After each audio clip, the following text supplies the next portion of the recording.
Hello everyone, this is BritSimon.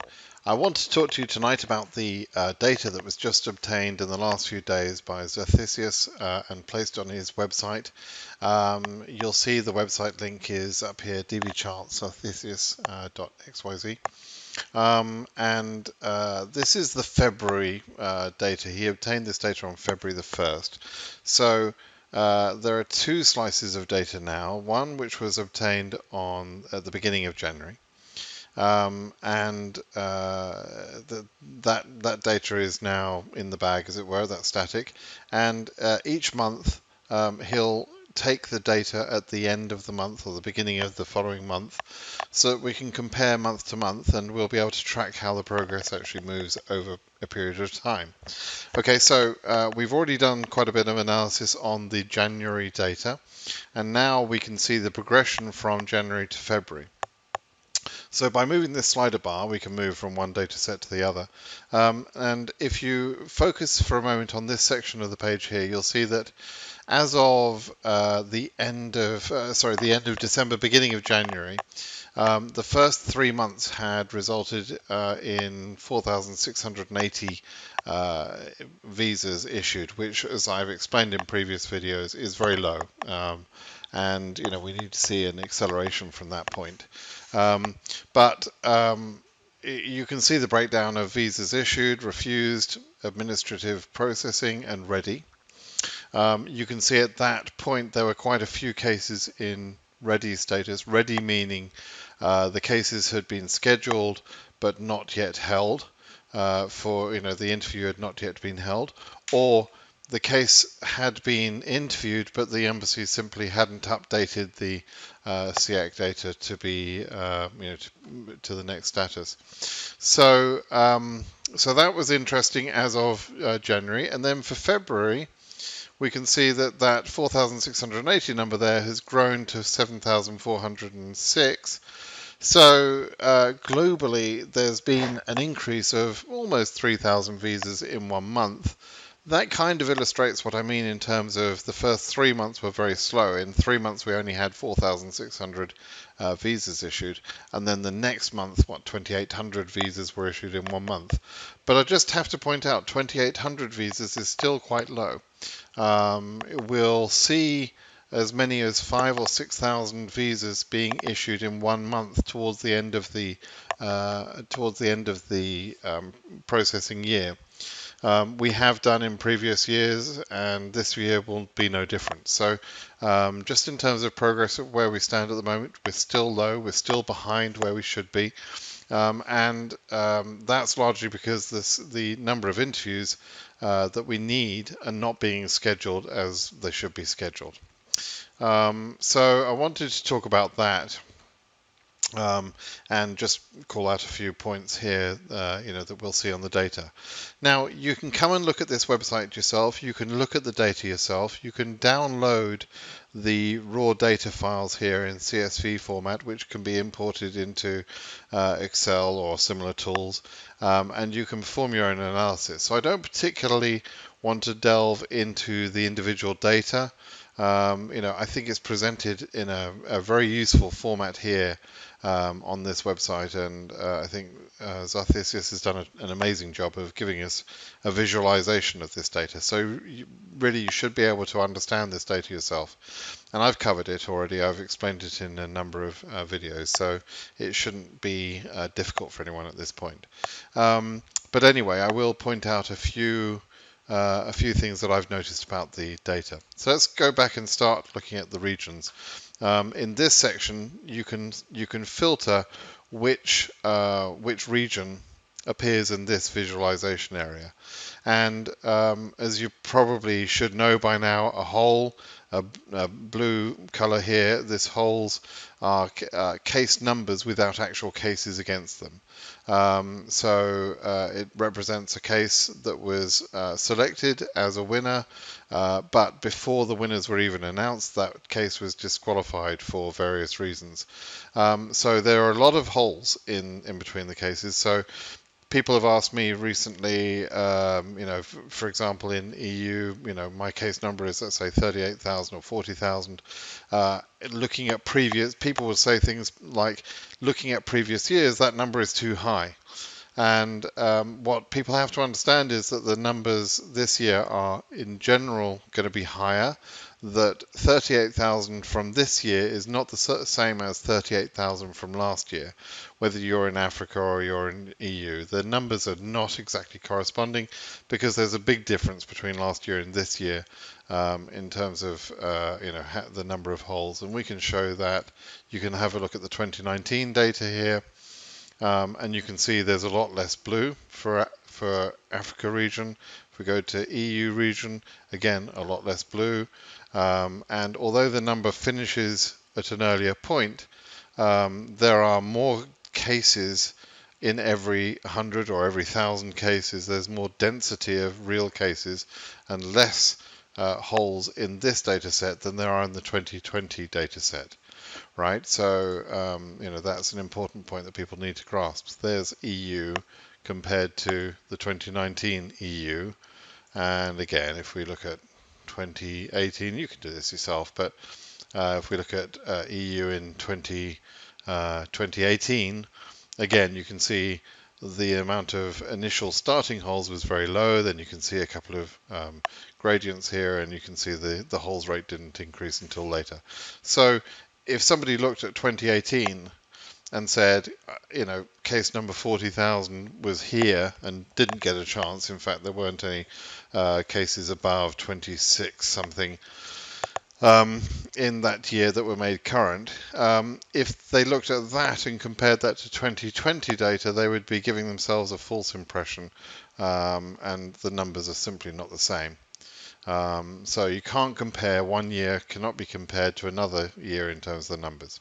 Okay, so that being said, let's talk about the backlog that is clearly happening in terms of the processing of documents. Now, in this particular month, we can see from the visa bulletin, if I just pull that up, Africa jumped from 25,000 to 31,500, right? So so 25,000 was here. Effectively up to 31,000, those cases are current, but you can see there's very few actual cases that have been scheduled. Let me just actually grab this into a picture and I can sort of draw your attention a little bit better. So this is going to be AF. And what I'm talking about is this section here. So if I highlight this section, 25,000 there, that point is up to there. That's a horrible color to do that in. That's not going to work very well. Let's try this again. Just switch this around. Let's do a different color. Okay. I'll move this to one side. I'll just delete this. Right. So this is what I'm talking about. And great. I've done that wrong. Hang on a second. Well, now pause while I figure out how to use a computer. Okay, right, I think we should be in business now. Right, so from 25,000, that's the 25,000 point there, and we got to 31,500, right? So as you can see, roughly speaking, that number of cases, whatever that number of cases is, and it's a relatively small amount out of every 1,000, let's say we would be expecting for cases at round about this point. If I draw a line there, I'll show you what I mean there. So the number of cases that we expect to have a response from would be about here, right? You can see that's beyond there. And so this section of cases here, even with allowing for late submission, etc., you would expect there to be more cases in that area that have been scheduled for interview, and they are not yet scheduled for interview, up to 31,500, right? So we'll look at this for EU, and we see a similar sort of phenomenon where if we, again, let's have a look at this in Snagit. so we can do some graphics. Right, so the amount of cases that have been made current were from 14,000, above 14,000 up to 21,000, right? So if we draw in that section there, so from 14,000 up to 21,000. Those cases were made current, and as you can see, there's almost no activity. There's no, almost no scheduling of cases in that zone. And again, our expectation would be that something like that level would have by now would have their DS260 and their documents processed. They would be ready for scheduling, and they clearly haven't been scheduled. And this data was taken just after the last 2NLs for January were sent out, which were for March interviews, right? So at least for those two regions, we can see that same phenomenon. It's not quite as pronounced in the other regions, but for Africa and Europe, this is, the point being that there are a number of cases which are now already current and should have been scheduled for interview, but have not been scheduled for interview because their documents have not been processed yet. Now, what does that mean going forward?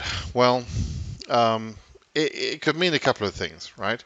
So there is clearly a problem with the processing of documents happening at KCC. I'm hearing some really bizarre comments from people, but a number of people have said these things, so I'm tending to believe that these things are true, where KCC have said things like, we can't tell you anything about your case because we don't see the data, we don't see your case until it's current. That sounds utterly bizarre, compared to how I know they've been operating before. But there might be some sort of significance or some reality in that.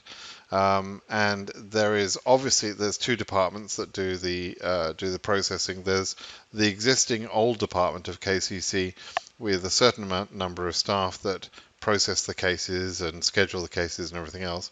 And then since a year ago, there has been a new department which have been established to process the documents. The department processing the documents are not keeping up with the volume of work, and it's slowing the whole process down. So there's two ways that KCC, the bigger group of KCC, can handle that. They can either, in the next visa bulletin, extend the numbers dramatically high, so that they say, okay, we'll move the number higher, but let the delay in the document processing fill in the gaps, kind of thing. Or they can say, look, from 14,000 to 21,000 in the case of EU, there are all these cases which, when we scheduled these cases in January, they were not, the documents were not processed. But those cases have now got those documents processed, and so we'll give those cases first preference for April interviews that we'll schedule in the month of February. And because of those cases taking preference in terms of being scheduled, that will reduce the number of available interview slots for other cases, and therefore hold back the progression of the visa bulletin in the next VB. Now, in reality, what I'm saying is there could either be an increased number, that they're going to make a lot more cases current in the next VB, or there would be a smaller number, and I really don't know which way they're going to handle this. They could do either. Now, it will partly depend on the processing backlog, whether that's reducing or not. And that's something that we just don't have visibility into. We can't phone KCC and say, how are you doing with the backlog? They're not going to tell us that. But there have been, over the last few days, there have been a number of cases that I've seen where people have reported sending in their documents, and within 2, 3, 4 days, they're getting a reply back saying your documents are complete. Now, not every case is the same. So you might know someone who put in their documents a month ago and still has not been told that their cases, that their documents have been completed satisfactorily. Their case could be more complex than yours, right? They could be being scheduled at an embassy which demands a higher level of processing than your embassy demands. So there are differences between cases.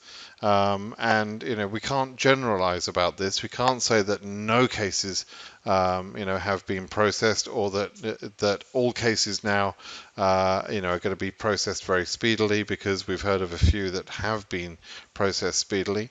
We can't make generalizations like that, but it is an encouraging sign that at least for simple cases, they can process the documents pretty quickly. If you present them a properly formatted set of documents in the way that I've explained in my blog, and you've provided all the documents, and you've got a relatively simple sort of country history. You're at an embassy which is simple, doesn't see a lot of fraudulent documents and activity, and so therefore hasn't got a lot of extra guardrails in place. Then they could be processing that case pretty quickly. The documents could be processed pretty quickly. But in other cases, in some embassies, there is going to be a higher level of scrutiny applied to the documents prior to giving the okay for that case to be ready to be scheduled.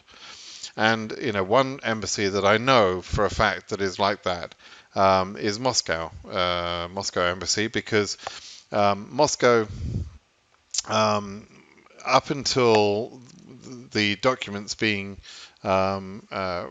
pre-approved, Moscow was putting most of its cases on AP prior to the interview. It was about the only embassy I noticed was doing that, but up until a year ago, that was their common practice. They even as soon as they got the case sent to them by KCC, which would have been 6 weeks ahead of the interview, that case immediately went on AP, and they hadn't even gone for interview yet. And what that meant was that Moscow was already doing some level of background checking at local level on those cases. And I think that burden of background checking has probably now transferred to KCC and other departments, where they're going to process that on the documents. So certainly for Moscow, and probably for other embassies, probably some of them in EU, some of the larger embassies in EU, and some in Africa, they're probably doing this sort of pre-screening of documents to a higher level than others. And if you want an example at the other end of the scale, I would typically think of Sydney in Australia, where the number of cases presented is lower, the fraud concerns are lower, finance concerns are lower, etc. There's all sorts of reasons why there's just not so much scrutiny placed on those cases. And so, a case at Sydney could be processed very quickly with its documents.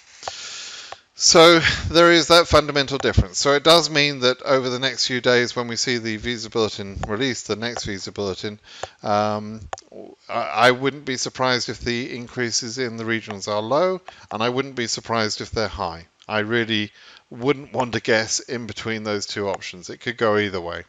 But you can see that at some point, the backlog of cases that have not been scheduled for March will need to be scheduled at a later point. So there will have to be a sort of a catching up of that later on, and that definitely will impact us at some point. So it's disappointing to see that KCC are still struggling with this document processing procedure. That is quite disappointing. It's been a year now that this new policy of submitting documents has been in place. They really should by now have the procedures in place to process those. But last year in DV 2019 we saw chaos happening because of the processing backlogs. And I'm sorry to say that I think that unless they do something quickly to get on top of the backlog, there could be processing chaos this year also, which will have a longer term effect on the number of cases that could be scheduled, and therefore will limit the number of visas issued. We could see less visas issued than the 55,000 visas that we've got available to us. And certainly that was the case. So in DV 2019, in CP cases, consular processing, only at the end of the year, only 44,000 visas were issued out of a possible 50,000 plus visas available. So there were a lot of visas just wasted because of the processing backlogs on documents, and there were cases that wanted an interview and didn't get an interview because of the backlog. You can see a bit of a reflection of that here. And you can see what happened fairly easily. So when people are asking me these days about am I safe? Is this number safe, etc.? There are two things on my mind. One thing is the mathematical calculation. How many selectees do we have? What's the response rate? What's the approval rate, the refusal rate, etc. Though we can perform all those mathematical calculations, but that does not account for chaos at KCC, where they leave too much processing till the last minute, where they have too many interviews to be scheduled in the last 2 or 3 months, and they simply run out of time to schedule all the cases. In that chaos scenario, there will be visas wasted, and visas wasted overrules the mathematical calculation that we can come up with, if you see what I mean. So mathematically, I might say yes, we're good, but as the months go by, if this processing chaos continues, that's going to make me feel more and more pessimistic for the chances, of everybody to be satisfied and everyone to get their visas. Now, that doesn't mean necessarily that the loss falls to case numbers at the highest end. They may, for example, make all cases current, but not all cases get an interview because of the processing backlog. So if people are late in submitting their documents, or they don't submit them in the right format, or they forget to submit some document and don't understand that what that means, that they're not ready for scheduling, those people will miss out. And so it's very important that you begin to understand, if you don't already, what documents you have to provide, that you provide them all, that you reference them all correctly, and make sure that KCC have those documents and are satisfied with your documents. Okay, so that's kind of where I wanted to leave it. We can quickly, you can come and have a look at this website yourself. So you can see Asia region, we see a little bit of evidence of the same sort of, the same thing that we're seeing there with the other regions. For South America and Oceania, things are a little different there. South America looks more normal, I would say, is probably how I'd describe that. There isn't a sort of a scenario where there's a big backlog happening. I don't think there's backlog issues in South America, which is probably, by the way, why the case numbers are low, and people are getting sort of concerned about South America in terms of where the final cutoff will be. But consistently, when I do the math on South America, I'm pretty comfortable up until about case number 3,000. I'm slightly less comfortable with case numbers between 3,000 and 4,000. I feel there could be some sort of cutoff mathematically within that range. Oceania region, no problems there, frankly. We're going to get current. It's moving very, very quickly. And you can see that there's a small number of cases here spread out over a fairly large range. So there really isn't a problem in Oceania region. That's going to be fine. So, so I am looking for KCC to pull their finger out and start scheduling a lot more cases. I'm disappointed where they're at the moment. I don't think there's anything like enough cases scheduled for March. They should really, be doing better by this time.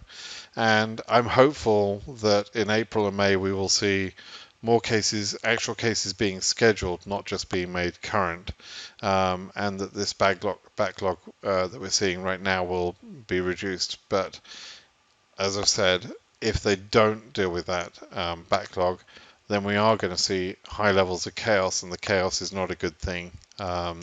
It leads to some unfair situations, so that's not a good thing at all. All right. I hope that's been helpful. I hope that's explained some aspects of the CEAC data. I'll put this link in the description below the video here, so you can go and have a look at this data, and by all means download the data and have a look yourself. Okay. All right. Well, have a good night, everyone. Cheers now. Bye bye.